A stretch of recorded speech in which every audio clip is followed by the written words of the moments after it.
네, 감사합니다. 오늘 읽을 말씀 마태복음 2장 1절부터 11절까지 말씀 신약성경 2페이지에 있습니다. 마태복음 2장 1절부터 11절 말씀. 네.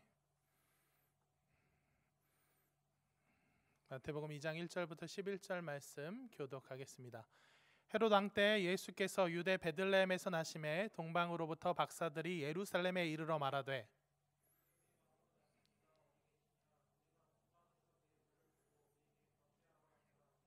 헤롯 왕과 온 예루살렘이 듣고 소동한지라.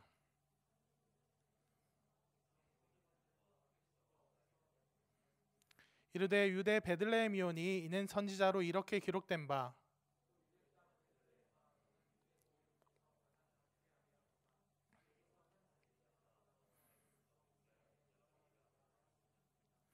이에 헤롯이 가만히 박사들을 불러 별이 나타난 때를 자세히 묻고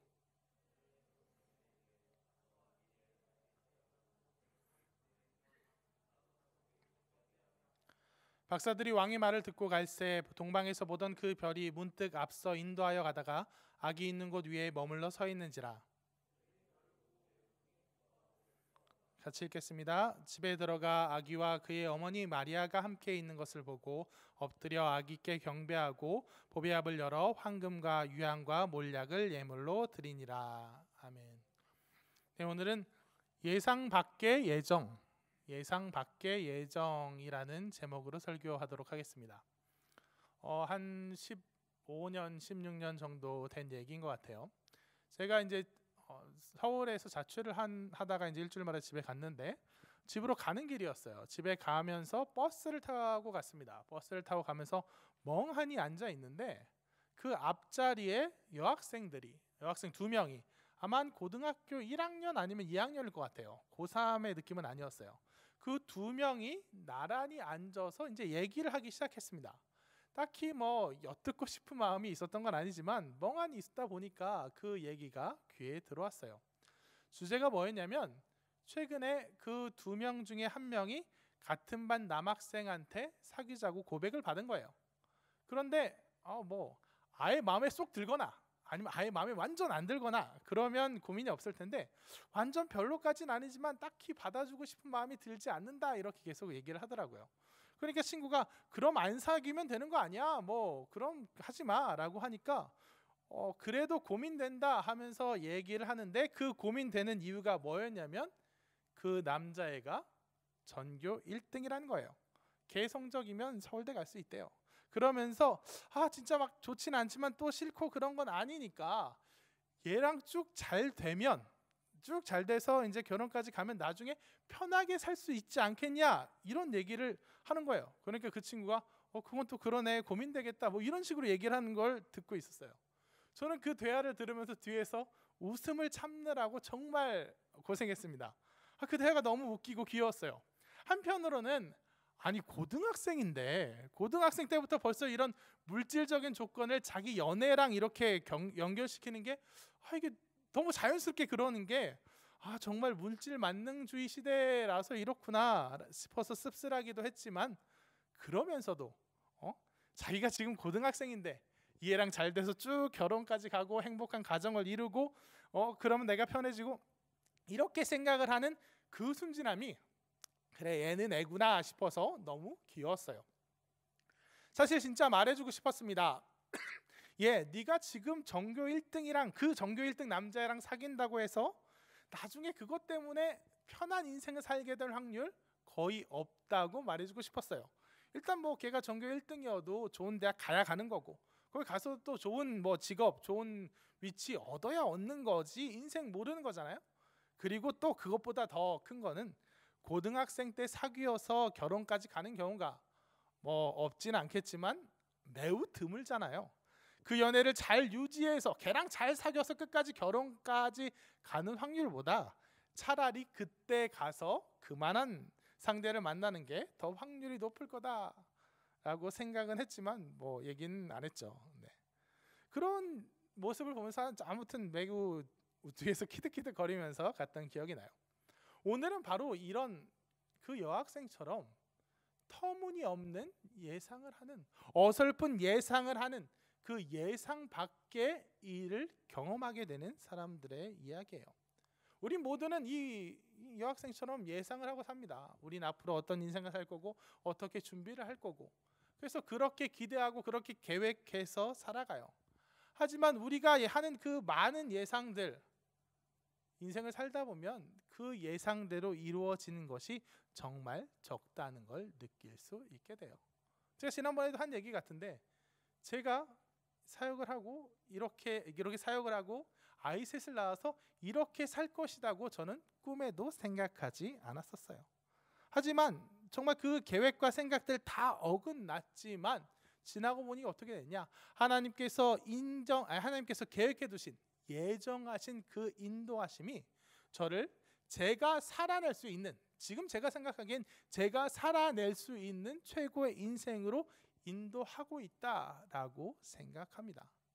우리에겐 우리 예상을 벗어나는 일들이 예정되어 있어요. 우리의 예상 그렇게 정확하지 않습니다. 어설퍼요. 하나님께서는 그 예상과 상관없이 우리 인지 밖에서, 우리 시야 밖에서 하나님께서 계획하신 최고의 길들을 우리에게 예정해 두셨기 때문에 우리가 먼저 우리의 시야 안에서 우리의 예상, 이렇게 저렇게 예상하고 생각해서 먼저 거기 급급해서 너무 자신만만할 필요도 없고, 거기 급급해서 안달복달하고 좌절할 필요도 없다. 우리에겐 우리가 예상하고 상상할 수 있는 최고의 결과보다 더 좋은 것이 우리에게 예정되어 있다. 그 예정을 누리는 것, 예상 밖의 예정, 예상보다 예정을 누리는 것, 그것이 우리의 특권이다 하는 게 오늘 설교의 결론이 될 거예요. 한번 본문과 관련해서 다시 구체적으로 들어가 보도록 하겠습니다. 오늘 본문하고 관련해서, 오늘 본문 동방박사 이야기죠. 이 본문과 관련해서 예전에 이런 질문을 받은 적이 있어요. 그때 전도사 시절이었는데, 전사님, 동방박사가 두 사람이면 안 될까요? 라는 질문을 받은 적이 있습니다. 뭐냐면 그때 맡고 있던 교육부서에서 성탄절 연극을 준비하는데 언제나 부족한 게 뭐예요? 언제나 부족한 게 사람이에요. 그러니까 동방박사 세 사람을 이렇게 대본엔 세 사람인데 세 사람을 연습시켜서 올려보내기가 너무 힘들어서 두 사람이면 안 되겠냐 하는 그 질문이었어요. 그러면서 부장님이 또 나름 성경을 보시는 분이기 때문에 사실 성경엔 동방박사 세 사람이라고 안 나오잖아요. 황금과 유향과 몰약을 이렇게 차례차례 나와서 드리는 게 어울려서 은연중에 세 사람으로 묘사하는 거지 사실 성경에 안 나오니까 괜찮지 않겠습니까? 라고 이렇게 얘기하셨어요. 그래서 그래요, 원래 성경에 안 나옵니다. 정 그러시면 두 사람으로 하십시오. 한 사람이어도 괜찮습니다 라고 이야기했어요. 그래서 그렇게 연극을 했는데, 사실 그렇게 했지만은 그런 분들에게는 안타깝게도 사실 이 동방박사 일행을 제대로 묘사한다고 하면 그 인원은 결코 아마지만 10중 90, 100중 99%는 그럴 거예요. 결코 2명이 아닐 거예요. 그렇다고 3명도 아닐 겁니다. 최소한 수십 명, 최소한 수백 명 단위가 될 수 있는 대규모 인원임이 분명해요. 왜요? 일단 살아남기 위해서. 지금도 그 동네는요, 곳곳이 광야고 사막이기 때문에 지금도 중동 지역엔 치안이 별로 좋지 않아요. 하물며 당시에는 정말 사람 사는 이 동네 조금만 벗어나면 온통 맹수의 위협이고 강도고 살인자고, 아니 심지어는 그때의 도덕 수준이 어땠냐? 그냥 특별히 나쁜 범죄자가 아니더라도 그냥 평범한 마을 사람도 지나가는데 조금 만만해 보인다, 그럼 그냥 몰래 쓱싹하고 가진 재물 약탈하고 이런 게 그냥 일상화되어 있는 그런 시대였어요.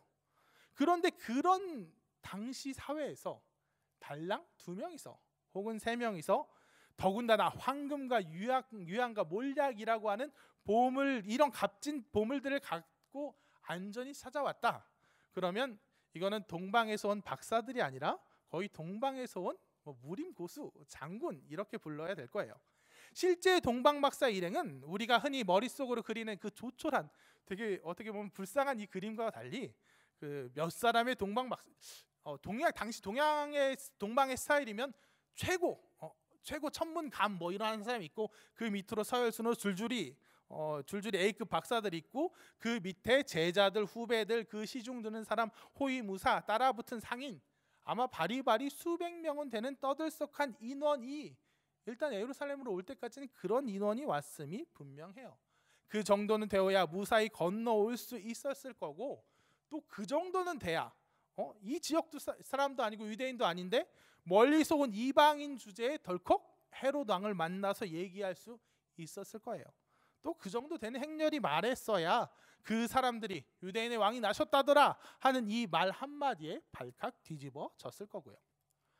하지만 그래요. 이 여러 가지 이유로 인해서 정말 그럴듯한 떠들썩한 일행이었음이 분명하다라고 생각이 되는데, 우리는 왜 동방박사 하면 가장 먼저 세 사람을 떠올리나요?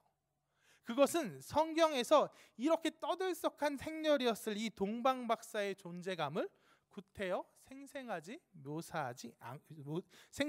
묘사하지 않기 때문이에요.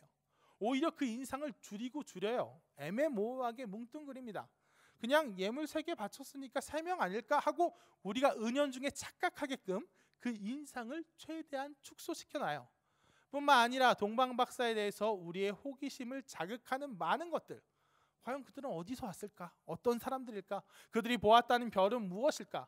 그들은 하나님 제대로 믿는 사람이었을까? 단적으로 말하면 그들은 구원 받았을까? 이런 무수한 그 지점들에 대해서 그냥 침묵해요. 그냥 말하지 않는 정도가 아니라 의도적으로 숨기고 있어요. 사실 동방박사라는 표현 자체가 그러죠. 성경에 다 어떻게 나와요? 바벨론 사람, 아멜렉인, 미디안 사람, 이렇게 구체적인 민족명 말고 이렇게 동방인들, 그 박사들, 그냥 동쪽에서 온 사람들, 이렇게 뭉뚱그리는 예 자체가 성경에 많지 않아요. 그러니까 결국 어때요? 특별히 그렇게 한다는 거예요. 일부러 이들의 정체를 모호하게 숨겨주고 있다는 거예요. 왜 그럴까요? 이것은 마태복음에서 이 동방 박사들, 동쪽에서 온 신비한 사람들, 이들이 하는 역할이 철저하게 돌발적인 것, 이를테면 갑자기 툭 튀어나온, 갑툭튀라고 하죠. 갑툭 튄 깜짝 쇼여야 했기 때문이에요. 동방 박사라는 얘기를 딱 보면서 아니 갑자기 성경은 갑자기 앞뒤를 뒤적거리면서 아니 갑자기 동방에서 웬 사람들이 왔어? 하나님을 아는 것도 아니고 예수 그리스도의 예언을, 메시아 예언을 들은 유대인도 아니고 하다못해 그들 옆에서 그들하고 교류하면서 그 격가지로 주워 들을 수 있는 헬라인, 로마인도 아니고 정말 어디 듣도 보도 못한, 전혀 생각지 못한, 예상치 못한 동방에서 갑자기 툭 튀어나온 사람들이 예수 탄생을 축하하고 경배하러 왔다는 거. 자기 역할을 하려 아무도 준비 안 됐고 아무도 예상하지 못했을 때 갑자기 그들이 등장했다는 거. 이게 바로 동방의 박사들이 가지는 의미이기 때문이에요. 우리의 예상을 넘어서는 하나님의 예정하심이 있다는 것. 우리의 시야와 인지 밖에서 우리의 예상과는 아무 상관없이 이루어지고 있는 하나님의 예정, 그 예정하심으로 예수 그리스도께서 탄생하시고 경배 받으셨다는 걸 우리에게 알려주기 위해서입니다. 우리는 종종 우리가 사는 세상, 우리가 생각하는 것이 세상의 전부라고 생각해요. 하나님도 그렇게 생각합니다. 그냥 거기에만 계신 하나님, 우리 아니면 우리 주변 몇몇 좁은 범주 아니면 아무것도 못하시는 하나님으로 생각하기 마련이에요. 그래서 내 시야에 들어오는 그림이 괜찮으면 내가 보기에 계획 괜찮고 이렇게 예상한 바가 괜찮으면 멋대로 기도하고 마음이 부풀고, 그 그림이 좋지 않으면 망했다, 희망이 보이지 않는다 하고 절망하고 좌절합니다. 하지만 하나님은 그 밖에서도 하나님이에요. 하지만 하나님의 계획은 그 밖에서도 여전히 진행되고 있다는 거예요. 예수님 탄생 당시의 상황을 한번 살펴보죠. 예수님 탄생 당시의 유대 땅에 희망이 있었습니까? 희망이 없었다는 거예요. 먼저 유대 땅을 지배하고 있는 사람 누굽니까? 헤롯이에요. 이 헤롯 어떤 사람이에요? 지극히 현실적인 사람, 지극히 자기 욕망에 충실한 사람, 심지어 정통 유대인도 아니고 에돔 사람, 에돔의 피가 섞인 사람. 그런데 로마의 연줄로 인해서 이 땅을, 이 땅을, 유대 땅을 다스리고 있는 그런 사람. 예수 그리스도 그 메시아 예언에 관심이 있고 하나님에게 관심이 있고 하기보다는 그 얘기를 들었을 때 이거 큰일 났다, 내 왕권을 위협하겠구나 하고 색출해서 잡아 죽이려고 태어난 어린 아이들을 학살하는 그런 사람이에요. 그런 헤롯이 권력을 잡고 있고, 그런 주변의 헤롯 땅, 그런 폭군이고 전혀 정당성을 갖추지 못한 왕을 섬기는 그 헤롯 당과 사두개인들이 한 축을 차지하고 있고, 여기에 대해서 이게 잘못되었어 비판하고 하는 그 반대축은 그렇다면 어떤 사람들이냐? 바리새인들. 이것이 나쁘다, 이것이 잘못되었다, 바르게 개혁해야 된다 하고 나가는데, 그렇게 나가서 정작 자기의 교만의 함정에 빠져버린 바리새인들, 그 사람들이 사실 당시 유대 땅의 정치 지형, 사회 지형의 전부였어요. 그들이 전부였어요. 하나님을 제대로 믿는 사람, 예수 그리스도 메시아 예언을 제대로 해석하는 사람 아무도 없었어요. 단 한 명도 예수 그리스도께서 어떤 방식으로 이 땅에 내려오셔서 어떤 방식으로 사역하실지 제대로 알고 기대한 사람 아무도 없었다는 거예요. 정치적인 메시아, 사회적인 메시아, 한쪽에서는 메시아가 그냥 허황된 예언이다 얘기하고, 한쪽에서는 메시아가 정말 놀라운 능력을 갖고 와서 다 이 땅을 뒤집어 엎을 거라고 기대하고, 심지어 내려와서 제자들도 십자가에 달리기 직전까지, 아니 달리실 때까지도 몰랐잖아요. 누구도 예수님의 탄생과 그 십자가 사역에 대해 준비된 사람은 아무도 없었어요. 아무도 그 십자가를 예상한 사람은 없었단 말이에요. 하지만 하나님께서는 그들의 예상과 상관없이, 그들의 준비와 상관없이 하나님의 일방적인 사랑, 내가 너희를 사랑해서 이대로 놔둘 수 없다 하고 아무런 준비와 예상과 상관없이 그들을 가장 좋은 길로, 예수 그리스도의 십자가, 하나님의 희생, 예수 그리스도의 그 보혈로 인해 하나님의 자녀가 되는 놀라운 구원의 길로 인도하셨다고요. 여러분, 하나님의 생각은 우리의 생각과 다릅니다. 하나님의 예정은 우리의 예상과 달라요.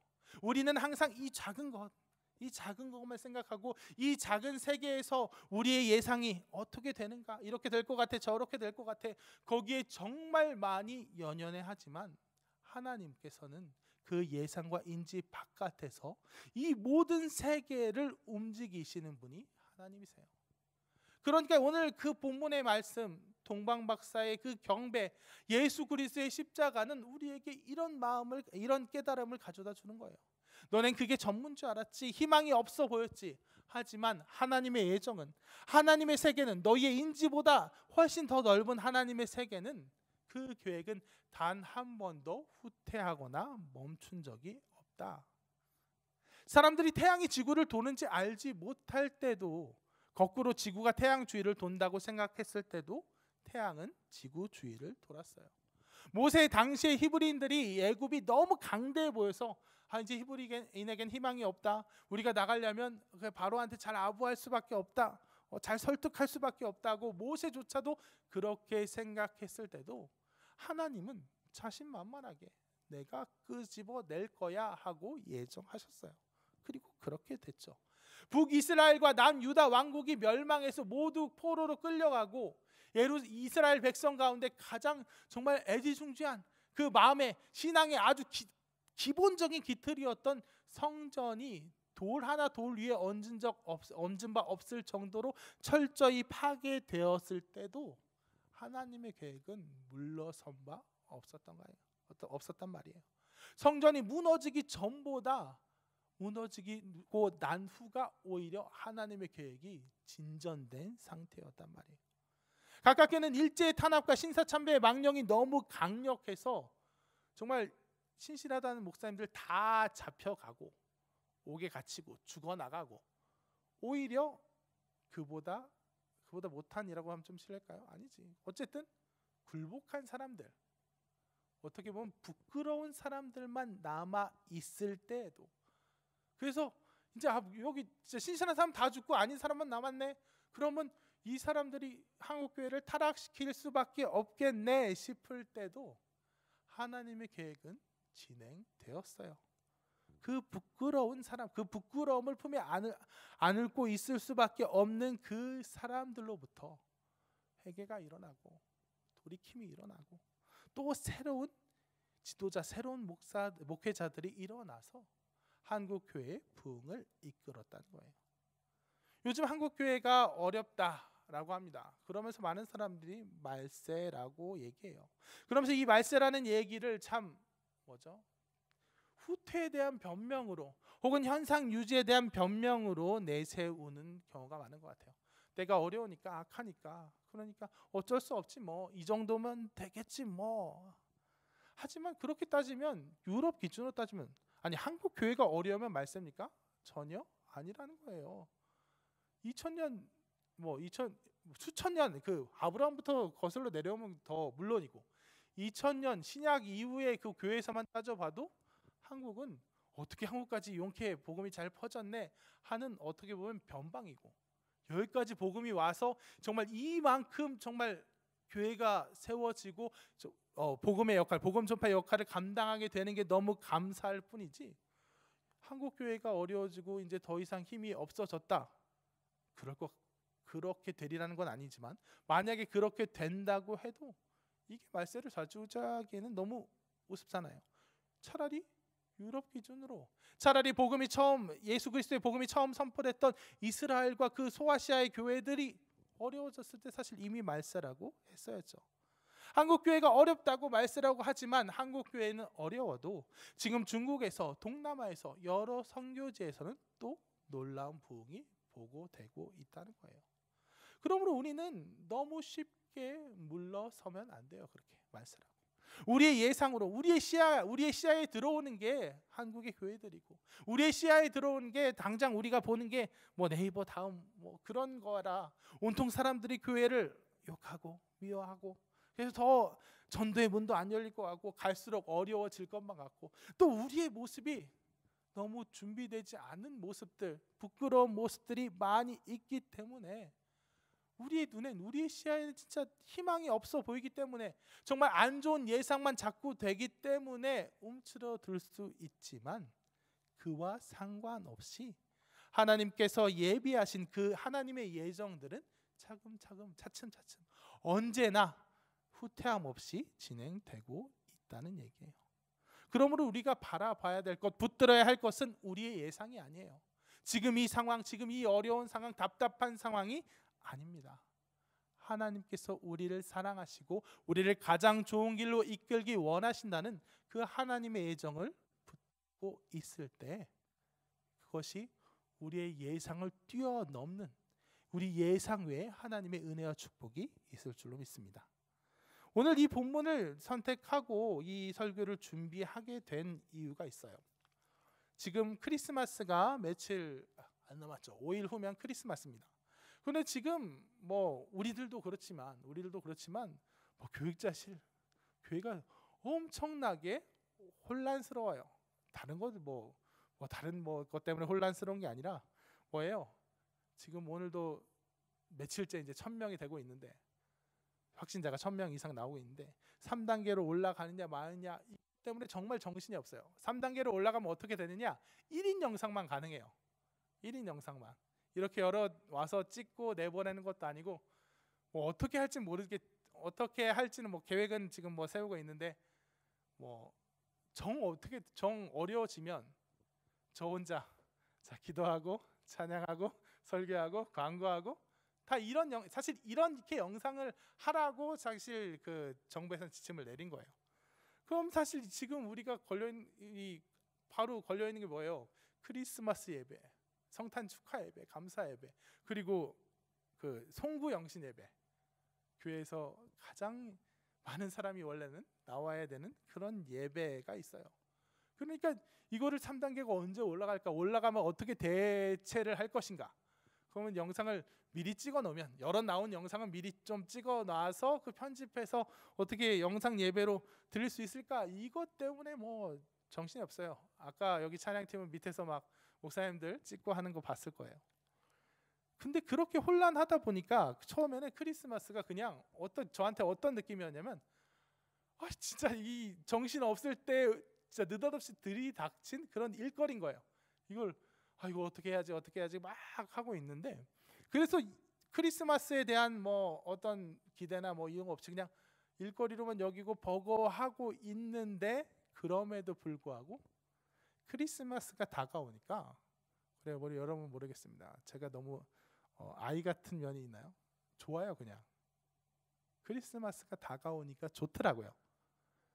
이제 5일 후면 크리스마스인데, 하나님께서 우리를 위해 예수 그리스도를 이 땅에 태어나게 하셨다는 그 사실만으로 이 본문을 크리스마스 때 뭘 전할까 생각하고 어떤 본문을 할까 하면서 크리스마스에 대해 떠올리니까 마음이 기뻐지더라고요. 하나님께서 우리를 자기 아들을 이 땅에 보내주실 정도로 사랑하셨습니다 라는 그 사실을 묵상하게 되니까 그거 하나로 충분해지더라고요. 여러분, 하나님께서 예수 그리스도를 보내주셨어요. 우리를 그만큼 사랑하고 계세요. 그 사랑 하나만으로 우리는 충분해질 수 있어요. 아들을 주셨는데, 우리를 그만큼 사랑하셨는데 우리를 가장 좋은 길로 이끌지 않으시겠어요? 자녀가 떡을 달라고 하는데 뱀을 주고, 자녀가 좋은 것으로 달라고 했는데 거기에 정가를 줄 사람이 누가 있겠느냐? 내가 너희를 그만큼 사랑한다 하신 그 하나님의 말씀에, 그 사랑의 의지에서 나아갈 때 우리를 지금 둘러싸고 있는 혼란과 어려움, 걱정, 근심들을 다 내려놓을 수 있을 것 같아요. 당장 저만 해도 다음 주가 이제 올해 마지막 주이자 그 기존의 팀들의 마지막 그 날이잖아요. 그래서 다음 주에는 오늘은 이제 리더들이 연습으로 줌으로 모여봤고, 다음 주에는 줌으로 접속해서 줌으로 뭐 똑같아요. 유튜브 실시간이랑 줌 실시간이랑 똑같이 예배 드리고, 끝나자마자 자동적으로 이제 팀별로 이렇게 소회의실로 묶여서, 자 이제 1년 동안 1년 더 됐죠. 1년 몇 개월 동안 함께 있던 그 팀원들이랑 감사 얘기 나누고, 즐거웠다, 함께해서 고마웠다, 다음에 또 보자, 뭐 이런 얘기하고 그렇게 마무리하고 흩어질 거고, 그 다음 주부터는 이제 새로운 팀으로 이제 처음 뵙겠습니다 하는 경우가 있겠죠. 새로운 팀으로 모여서 줌으로 모여서 팀 모임, 사실 뭐 팀 모임 길게 할 수는 없겠죠. 그냥 얼굴로 인사하고 그런 온라인 팀 모임을 시작해 보려고 합니다.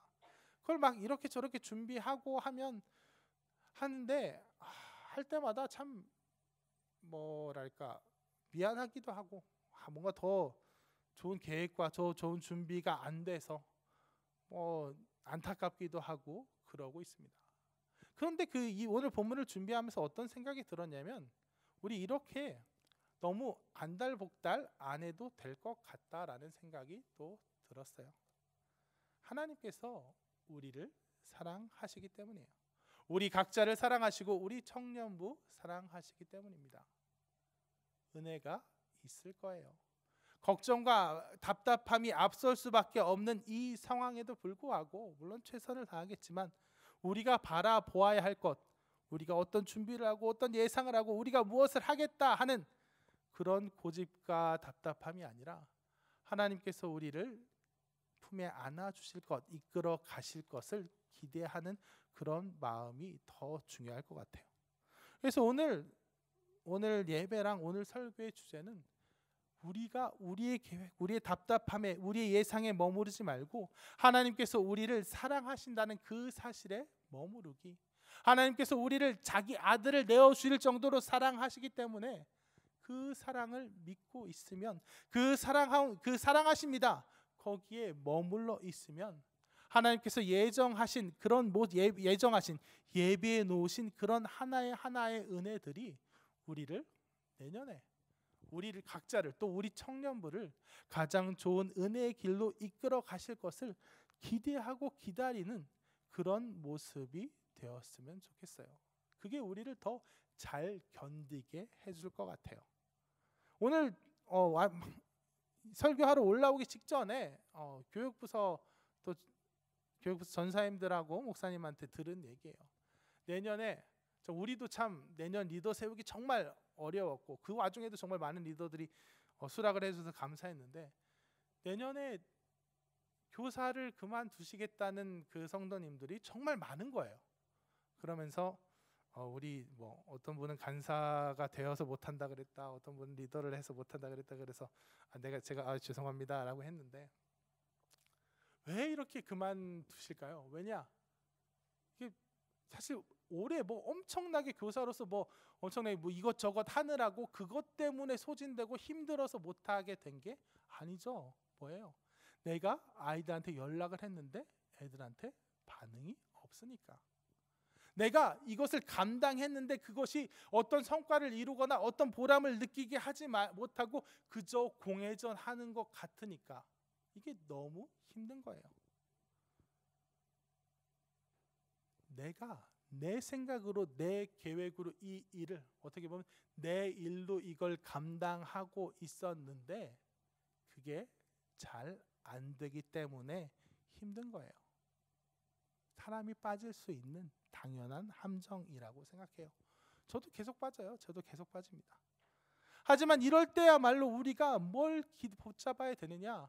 하나님께서 우리가 하나님을 위해 일한다 하면서 내 예상과 내 상황과 내 계획으로 안달복달하는 게 아니라 그 사랑에 머물러서 하나님께서 우리를 사랑하시고 가장 좋은 길로 이끌고 계신다는 그 확신 가운데 머물러서 나는 그냥 하면 되는 거예요. 하나님께서 공급하시는 힘으로 하는 것처럼 하라. 내가 내 일을 하는 것이 아니라 내 계획과 주도권을 가지고 일을 하는 것이 아니라 하나님께서 사랑하시는 우리를 책임지시는 것을 믿으면서 그냥 충성하면 결국 일을 이루시는 분은 하나님이요. 결국 책임지시는 분은 하나님이라는 걸 믿고 나아가면 힘들지 않는 거예요. 그렇기 때문에 내년 뭐 자꾸 청년부 차원의 얘기만 하는 것 같지만 청년부의 사역 또한 그렇게 되어야 될 거고 우리 각자의 신앙 문제에서도 그렇게 되어야 될 거고 그리고 또한 우리 각자의 진로와 우리 각자의 뭐 생업이라든가 각자의 학업 이 문제에서도 우리 하나님께 진정 맡기는 사람들이 되었으면 좋겠어요. 물론 내 계획과 생각대로 준비해서 나아가지만 진정 내 삶을 결정하는 것, 내 앞길을 결정하는 것은 내 예상이 아니고 하나님의 예정하심이고 그 예정하심은 날 사랑하시는 하나님이기 때문에 하나님의 사랑으로 인해서 나를 가장 좋은 길로 이끌 수밖에 없다는 것, 그것을 확신할 때 우리 가운데 복잡한 마음이 아니라 답답함과 어려움과 낙심이 아니라 하나님에 대한 사랑과 의뢰함으로 평안과 기쁨의 그리스도인이 될 줄로 믿습니다. 말씀을 정리하겠습니다. 우리는 많은 예상을 해요. 많은 예상을 하고 생각을 하고 하지만 그 예상대로 진행되는 일이 그렇게 많지 않은 것 같습니다. 항상 짧게 보면 잘 되어 가는 것 같다가도 많은 시간이 흐르고 난 뒤에 보면 내가 방향이 조금씩 비틀려서 그런가요? 내가 계획하고 생각했던 거와 전혀 다른 곳에 머물러 있는 경우가 너무 많습니다. 우리의 예상을 뛰어넘는 하나님의 예정이 우리를 인도하시기 때문입니다. 그러므로 정말 이 복잡하고 답답한 한치 앞을 내다볼 수 없는 이 시기에 우리들 예상에 안달복달하지 마시기 바랍니다. 하나님께서 우리를 이끄시는 일의 결론을 맺으시는 분은 하나님이란 거 마음에 굳은 확신으로 붙드시고 그 결론이 나를 사랑하시는 하나님의 그 사랑으로 인하여 가장 좋은 것, 나를 가장 기쁘고 행복하게 하리라는 그 기대와 사랑으로 그 소망으로 하루하루 자유로워지는 하루하루 기쁨과 평안 가운데 들어가는 우리 모두가 되기를 진심으로 축원합니다.